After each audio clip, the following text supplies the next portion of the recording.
के रहनुमाओं की जानिब से चंद दिनों से सिंध हुकूमत के ख़िलाफ़ वो एक मुहिम शुरू की गई है और उस मुहिम का मकसद है कि हुकूमत को मलाइन करना और हुकूमत को के ख़िलाफ़ इल्ज़ाम तराशियाँ करना। आज मैं मुत्तहदा कौमी मूवमेंट के रहनुमाओं की प्रेस कॉन्फ्रेंस जो इस्लामाबाद में कर रहे थे सुन रहा था और मैंने सारे उसके इल्ज़ामात देखे कि जो इल्ज़ामात मुत्तहदा कौमी मूवमेंट की लीडरशिप जो है वो सिंध हुकूमत पर और पीपल्स पार्टी पर कर रही थी। काफ़ी चीज़ें उनकी फ़ेडरल गवर्नमेंट से रिलेटेड थी, तो उसका फ़ेडरल गवर्नमेंट खुद जवाब देगी। लेकिन जो इल्ज़ामात उन्होंने मुत्तहदा कौमी मूवमेंट ने सिंध हुकूमत के बारे में लगाए, तो मैं समझता हूँ कि उसके बारे में ज़रूरी तौर पर जवाब देना बनता है। एक तो जी MQM ने इल्ज़ाम लगाया कराची बदअमनी का। कराची पाकिस्तान का एक मेट्रोपॉलिटन सिटी है जिसकी आबादी दुनिया के कितने ही बड़े बड़े ममालिक हैं उनसे ज़्यादा सिर्फ इस शहर की आबादी है। इस शहर के कुछ में जो वारदातें हुई हैं और उसके बाद फिर पुलिस ने जो एक्शन लिया है वो चीज़ें मैं शेयर करना चाहता हूँ कि 2024 में रॉबरी विथ जो मर्डर हुई थी उसमें कुछ 76 केसेस जो हैं सिंध पुलिस ने डिटेक्ट किए।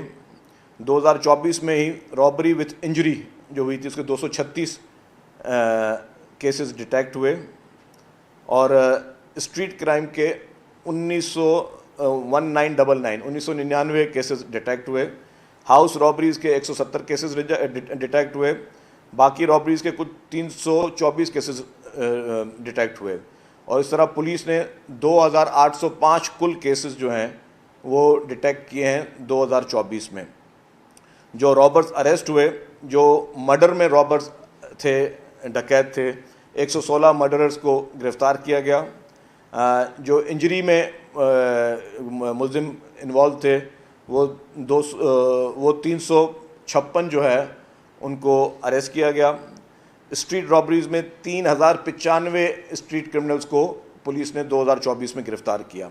इस तरीके से जो हाउस रॉबरीज़ थी उसमें 349 हाउस रॉबर्स को पुलिस ने गिरफ़्तार किया और जो बाकी कुल रॉबरीज थी कुल उसमें से 712 रॉबर्स को पुलिस ने गिरफ़्तार किया। तो कुल मिला के 4628 रॉबर्स को जो है वो हमारी सिंध पुलिस ने गिरफ़्तार किया और फिर पुलिस मुकाबलों में 33 जो है जो मर्डर्स में इन्वॉल्व थे वो मारे गए, जो कि पुलिस इनकाउंटर में मारे गए और रॉबरी विथ इंजरी में 36 जो है वो मारे गए क्रिमिनल्स और स्ट्रीट क्राइम में 78 जो है क्रिमिनल्स वो मारे गए। हाउस रॉबर्स में 19 जो है वो पुलिस के इनकाउंटर में मारे गए। अदर रॉबरीज में 15 जो है वो मारे गए। तो टोटल 2024 में 181 रॉबर्स जो हैं उनको सिंध पुलिस ने मुकाबलों में मारा। 2025 की अगर मैं बात करूं तो 2025 में रॉबरी विथ मर्डर के 12 लोग गिरफ़्तार हुए। रॉबरी विथ इंजरी में 41 लोग गिरफ़्तार हुए।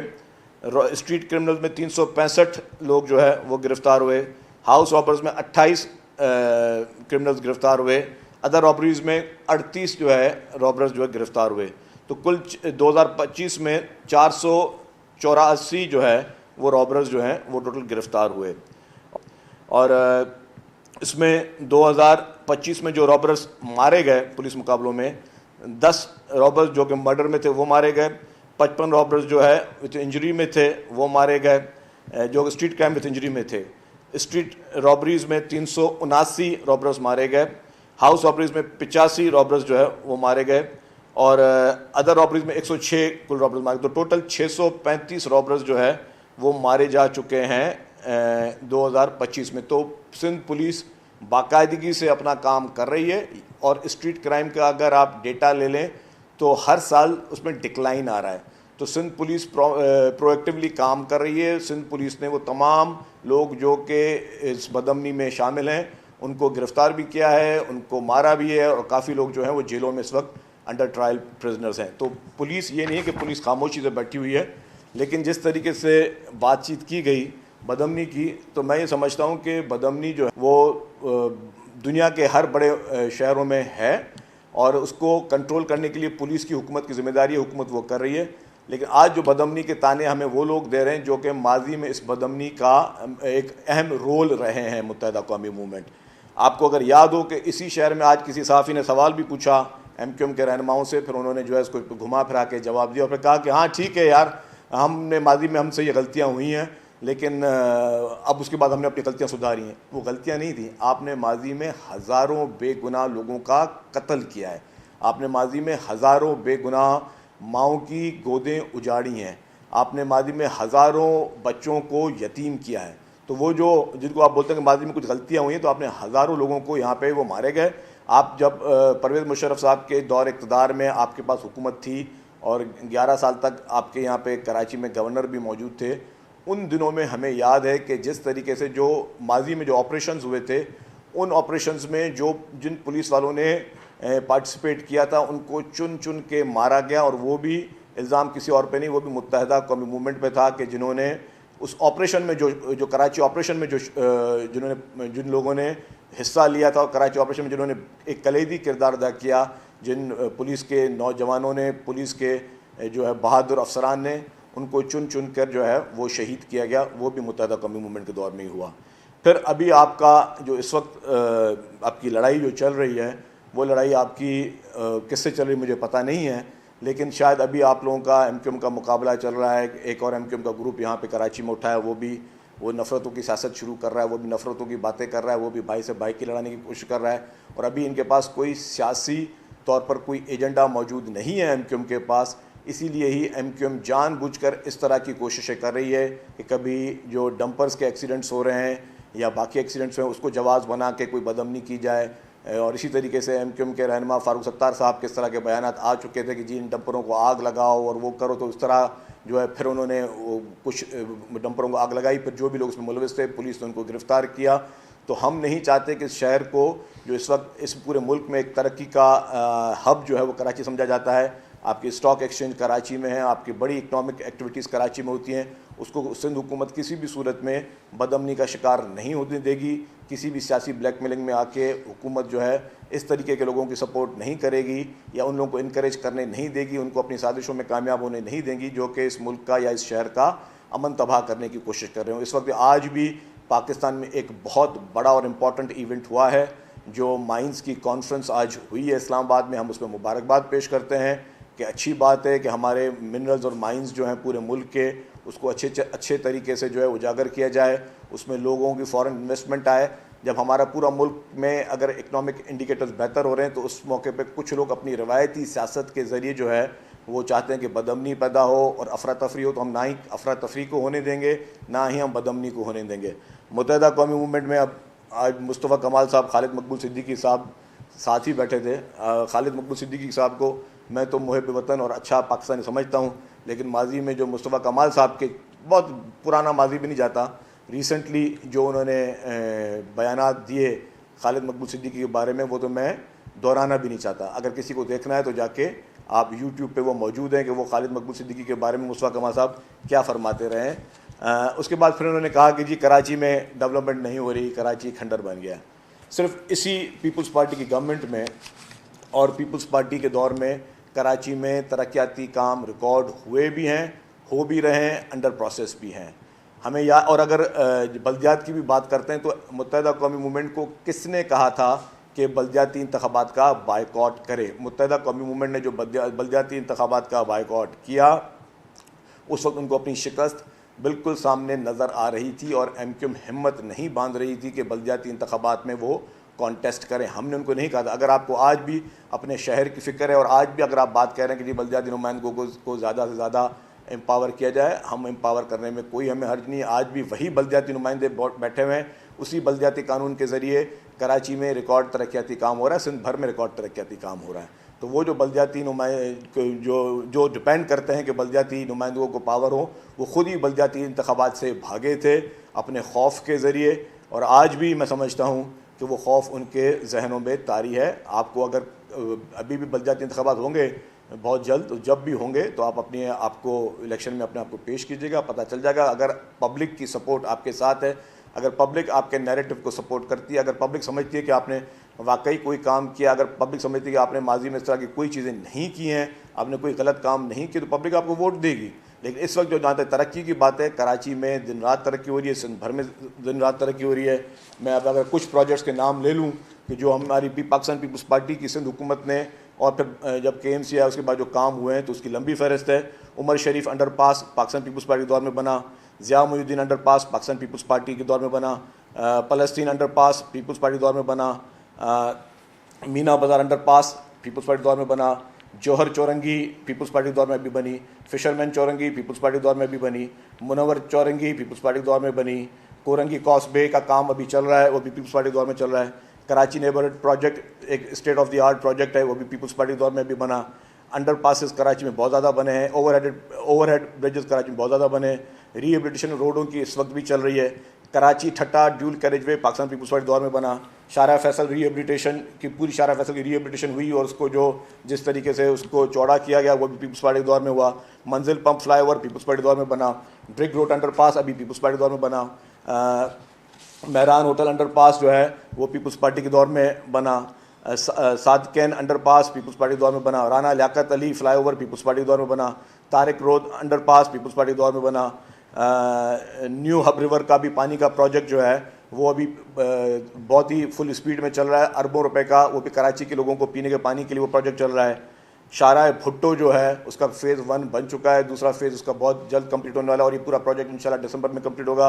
स्टेट ऑफ द आर्ट अरबों रुपए का ये प्रोजेक्ट पाकिस्तान पीपल्स पार्टी ने कराची के शहरियों के लिए बनाया है।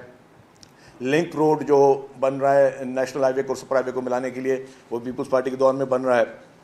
इसके साथ साथ सोलर लाइट्स के प्रोजेक्ट्स जो हैं वो पाकिस्तान पीपल्स पार्टी के दौर में सिंध भर में लग रहे हैं। हमने यहाँ पे ओजा हॉस्पिटल को पूरा सोलराइज़ किया है, अरबों रुपए खर्च हो रहे हैं ताकि एनर्जी की भी सेविंग हो और उन हॉस्पिटल्स पे बिजली के बिल बड़े ना हो। इसी तरीके से सिंध के लिए थरकोल का जो तारीख़ी प्रोजेक्ट है जो कि पूरे पाकिस्तान को बिजली फराहम कर रहा है, थरकोल, आज प्राइम मिनिस्टर साहब ने भी अपनी स्पीच में, चीफ मिनिस्टर साहब की भी तारीफ़ की और प्राइम मिनिस्टर साहब ने भी आज अपनी स्पीच में थरकोल की तारीफ़ की। तो वो पाकिस्तान पीपल्स पार्टी की सिंध हुकूमत है जिसने ना सिर्फ सिंध के लिए पूरे पाकिस्तान के लिए इस तरह के प्रोजेक्ट शुरू किए जिससे जो है पूरे पाकिस्तान को फ़ायदा हो सके। और आज भी आपके इकनॉमिक के माहिरीन, आपके एनर्जी के माहिरीन इस नतीजे पे पहुँचे कि पाकिस्तान में अगर कोई सबसे बेहतर जो है कोई सस्ती बिजली फराम की जा सकती है तो वो थर पार करके कोयले से की जाती है। इस वक्त हम लोग कोल इंपोर्ट कर रहे हैं और उस इंपोर्ट के कोयले पे हम चला रहे हैं, जैसे इंपोर्ट पे हमारे ज़ारा मुबादला पे भी प्रेशर आ रहा है। लेकिन अगर हमारे अपने थर पारकर का वो प्रोजेक्ट जो कि शहीद मोहतरमा बेनज़ीर भुट्टो साहबा का ड्रीम था और प्रेसिडेंट आसिफ अली ज़रदारी साहब ने उसको पाए तकमील तक पहुँचाया और थर पारकर से कोयला, हज़ारों टन कोयला जो है वो निकाला जा रहा है जिससे पूरे पाकिस्तान को बिजली की, सस्ती बिजली की फराहमी के लिए मदद मिल रही है। इसी तरीके से सेफ सिटी के काम प्रोजेक्ट पे भी काम चल रहा है। धाबेजी इकनॉमिक जोन एक state of the art economic zone जो है उस पर भी दिन रात काम चल रहा है और वो धाबेजी इकनॉमिक जोन जो है वो पाकिस्तान का वाहिद इकनॉमिक जोन है जो कि सीपेक से लिंक्ड है। और अब क्योंकि आपके IMF ने कह दिया कि मज़ीद इकनॉमिक जोन नहीं बनेंगे तो धाबेजी इकनॉमिक जोन की एक अलग एक उसकी निशानी है और उसकी एक बहुत ही मुनफरद किस्म की उसकी अफादियत है। उसके बाद एजुकेशन सिटी पे काम चल रहा है। कराची में सैकड़ों पार्क्स बनाए गए हैं, हॉस्पिटल्स। जब हमारे MQ में दोस्त प्रेस कॉन्फ्रेंस कर रहे हैं तो कम से कम ये देख लें कि आज पाकिस्तान के सबसे बड़े शहर में पाकिस्तान के सबसे बेहतरीन जो सेहत की सहूलियात हैं वो पाकिस्तान पीपल्स पार्टी की सिंध हुकूमत दे रही है, जो कि पाकिस्तान के किसी बड़े शहर में नहीं है, किसी सूबे में नहीं है, किसी बड़े शहर में नहीं है। आज भी आके देखें तो साइबर नाइफ के ज़रिए मुफ्त में इलाज हो रहा है, जो कि दुनिया के टोटल 11 ममालिक में साइबर नाइफ की फैसिलिटी मौजूद है जो कि कैंसर का इलाज करी। और उसमें पाकिस्तान और सूबा सिंध वो वाहिद हॉस्पिटल जिसने बनाया जो कि फ्री ऑफ कॉस्ट कर रहा है।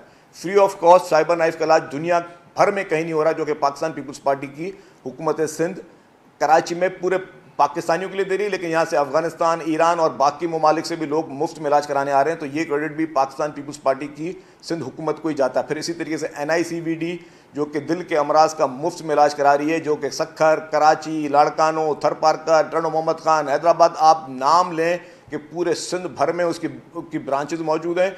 और साउथ पंजाब और बलूचिस्तान से भी लोग अपना मुफ्त इलाज कराने के लिए NICVD आ रहे हैं, इस तरीके से चिल्ड्रन हॉस्पिटल, फिर आपका SIUT, जितने भी state of the art hospitals हैं, जितना हॉस्पिटल और मेडिकल फैसिलिटीज़ पे पाकिस्तान पीपल्स पार्टी की सिंध हुकूमत ने काम किया है, मैं चैलेंज करता हूँ ना सिर्फ MQM को लेकिन इस समय पाकिस्तान की किसी भी पॉलिटिकल पार्टी को कि कोई एक पाकिस्तान की पॉलिटिकल पार्टी या कोई एक सूबाई हुकूमत ये बताए कि जितना सेहत के शोबे में पाकिस्तान पीपल्स पार्टी की सिंध हुकूमत ने काम किया है, कोई एक मिसाल कायम करके दिखाएं।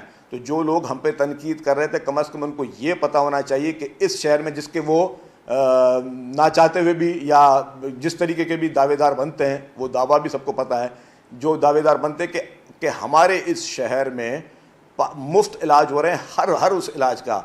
हमारे पास ऑटिज़म सेंटर्स जो हैं उसकी जगह जगह बने हुए, हमारे पास पाकिस्तान की पहली इन्फेक्शन डिजीज़ हॉस्पिटल बनी हुई है, हमारे पास एक बहुत ही बड़ा नेटवर्क बना हुआ है। इसी तरीके से ट्रांसपोर्ट के शोबे में जिस तरीके से काम हो रहा है और जिस स्पीड से काम हो रहा है, उसमें आपका orange line BRT Pakistan peoples Party की सिंध हुकूमत ने कंप्लीट कर दी है। येलो लाइन BRT और रेड लाइन BRT पे काम चल रहा है। जाम सादिक ब्रिज जो कि येलो लाइन BRT का एक प्रोजेक्ट है जो कि नवंबर में कंप्लीट होना था, इंशाल्लाह ताला हम अप्रैल के फर्स्ट वीक में या एंड ऑफ मई में हमारी कोशिश है कि हम उसको कंप्लीट करें। उसे जाम सादिक ब्रिज का वो पब्लिक के लिए खोल दी जाएगी। इसी तरीके से state of the art project चल रहे हैं, Peoples Bus Service state of the art चल रही है, सिंध के काफ़ी ज़िला में चल रही है।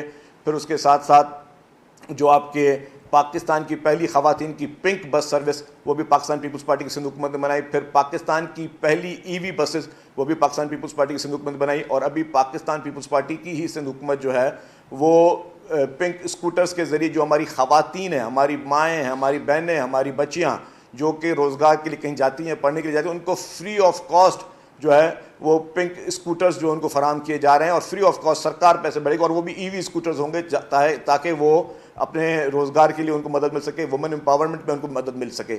इसी तरीके से पहली हम EV टैक्सीज़ भी लेके आ रहे हैं जिसमें ख़वातीन के लिए पिंक टैक्सीज़ भी लेके आ रहे हैं। तो हर शोबे पे जो है पाकिस्तान पीपल्स पार्टी की हुकूमत सिंध ने काम किया है और पाकिस्तान पीपल्स पार्टी की सिंध हुकूमत ये काम करती रहेगी। जो लोग तनकीद कर रहे हैं वो किस एजेंडा पे कर रहे हैं मुझे उसका इल्म नहीं है, लेकिन ये मैं बता दूं कि MQM को अगर कोई भी बात करनी है तो पब्लिक के ज़रिए करे।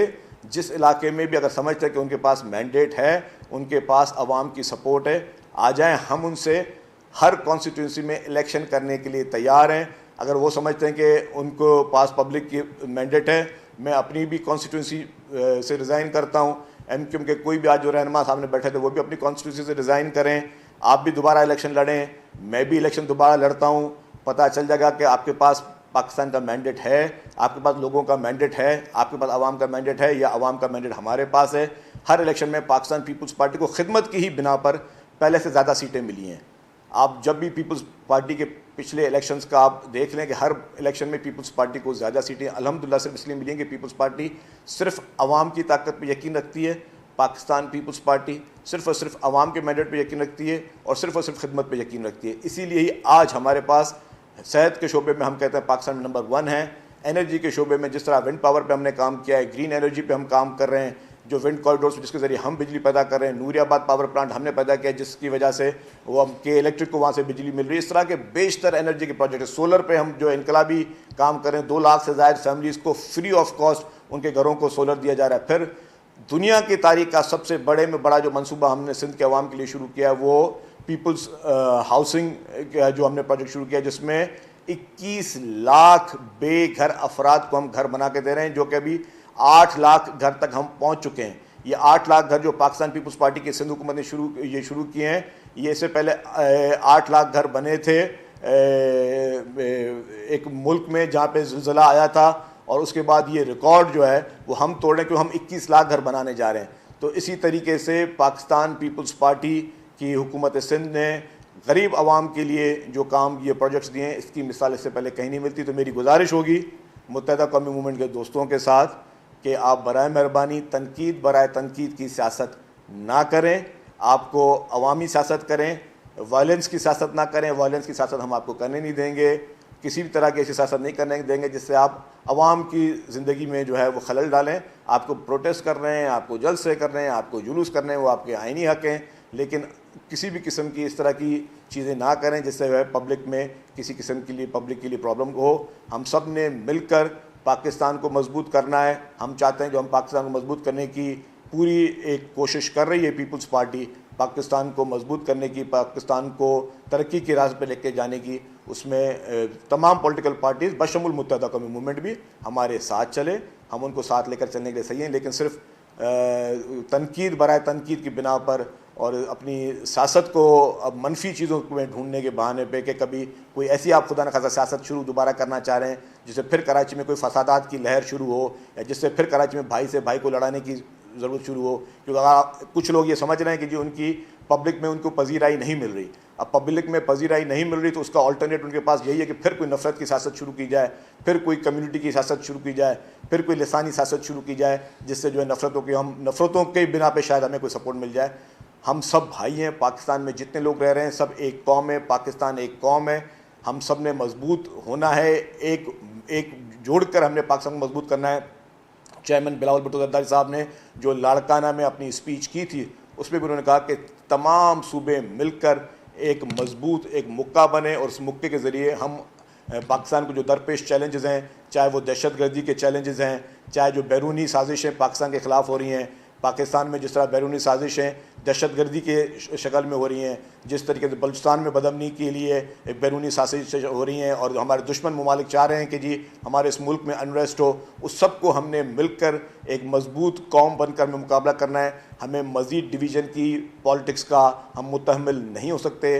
हमने सब ने मिलकर सीरियसली टेबल टॉक करें। मुत्तहिदा कौमी मूवमेंट के दोस्त या किसी भी पॉलिटिकल पार्टी को कोई इशू है, हमारे साथ आके बैठें मेज़ पे, हम आपसे बात करने के लिए तैयार हैं, आपके खदशात को दूर करने के तैयार हैं। लेकिन अगर आप सिर्फ और सिर्फ चाहेंगे कि हमें अपनी पॉलिटिक्स को जगाने के लिए, अपनी उस मुर्दा सियासत को जगाने के लिए हम फिर नफरत अंगेज सियासत शुरू करें, तो उसकी इजाज़त हम माजरत के साथ नहीं दे सकते, ना ही ये मुल्क मुकम्मल हो सकता है। हमें मिलकर पाकिस्तान को तरक्की के राह पे लेके जाना है। बहुत बहुत शुक्रिया, थैंक यू।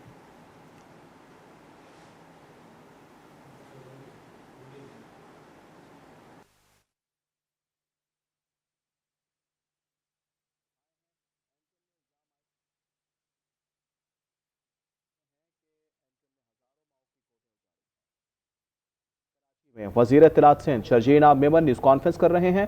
कहते हैं कि कराची मुल्क का मेट्रोपॉलिटन सिटी है, अमन अमान के लिए पुलिस ने मुतअद्दिद इक़दाम उठाए हैं। कराची मुल्क की तरक्की का हब है, बदअमनी का शिकार नहीं होने देंगे। MQM को अपना माजी याद होना चाहिए। शर्जील मेमन ने इन ख्यालात का इजहार किया, ये भी कहा कि माजी में जो ऑपरेशन हुए उनमें शामिल पुलिस अफसरान को मारा गया। शर्जील मेमन ने यह भी कहा कि माजी में बदअमनी की सबसे बड़ी जिम्मेदार MQM है, जबकि ये भी कहा कि अमन व अमान के लिए पुलिस ने मुतअद्दिद इक़दाम उठाए हैं। साथ में ये भी शर्जील कह रहे थे कि MQM ने हज़ारों माओं की गोदें उजाड़ी हैं। MQM के पास कोई सियासी एजेंडा नहीं है, कराची मुल्क की तरक्की का हब है।